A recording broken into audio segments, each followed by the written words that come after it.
नमस्कार साथियों, मिथांस की कहानियाँ यूट्यूब चैनल में आपका स्वागत है। कर्मफल भोगना ही पड़ता है। एक बार की बात है, एक पति पत्नी जंगल से नगर की तरफ जा रहे थे। चलते चलते उन्होंने एक पेड़ के नीचे विश्राम करने का सोचा। पति अपनी पत्नी की गोद में अपना सर रखकर सो जाता है। वहाँ एक योद्धा भी विश्राम करने के लिए साथ वाले पेड़ के नीचे बैठ जाता है।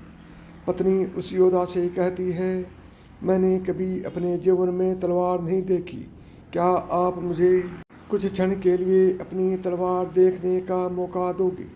योद्धा को उसकी भोली सूरत पर विश्वास हो जाता है और वह तलवार उस औरत को देखने के लिए देता है।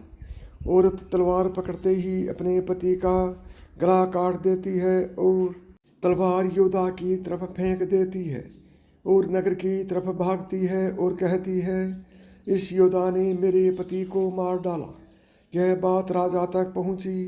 राजा ने औरत की बात को सुना और योद्धा को दोषी ठहराया।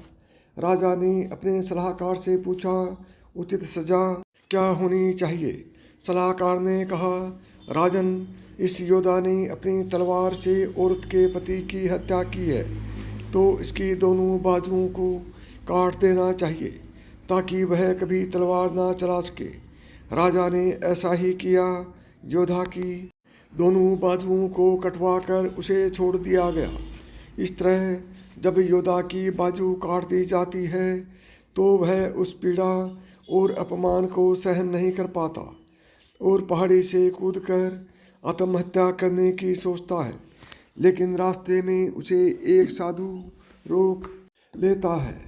उस योद्धा को बताता है कि उसे उसकी स्थिति का पता है और उसे ध्यान लगाने को कहता है। योद्धा साधु से पूछता है, बाबा, मेरी गलती क्या है? मैंने उसके पति को नहीं मारा, फिर भी मुझे सज़ा क्यों मिली? बाबा उसे उसके पूर्व जन्म की कहानी सुनाते हैं। बताते हैं कि पूर्व जन्म में यह औरत एक गाय थी। उसका पति कसाई था और तुम एक पहलवान थे। एक बार यह गाय कसाई से अपनी जान बचाकर भाग निकली। कसाई ने शोर डाला, गाय को पकड़ो। वह भाग गई। कोई भी गाय को पकड़ने आगे नहीं आया।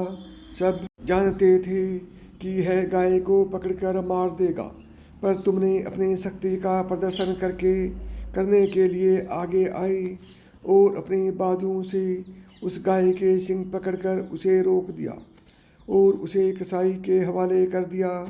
कसाई ने उसे मार दिया। वह गाय उसकी पत्नी के रूप में उस कसाई से, जो इस जन्म में उसका पति था, उसे अपना बदला लेने आई थी और तुमने उस गाय को अपनी बाजू से पकड़ा था, इसलिए उसने तुम्हारी बाजुएं कटवा दी। तुम अपने पिछले जन्म के कर्मों की सजा इस जन्म में भोगनी पड़ रही है। इसलिए कहते हैं, कर्म फल भोगना ही पड़ता है। इस जन्म में नहीं तो अगले जन्म में हमें सदा अच्छे कर्म करने चाहिए। साथियों, यदि आपको यह कहानी पसंद आई है तो मिथांस की कहानियाँ यूट्यूब चैनल को बिना देर किए हुए अभी सब्सक्राइब करें। नमस्कार दोस्तों, जय श्री कृष्ण।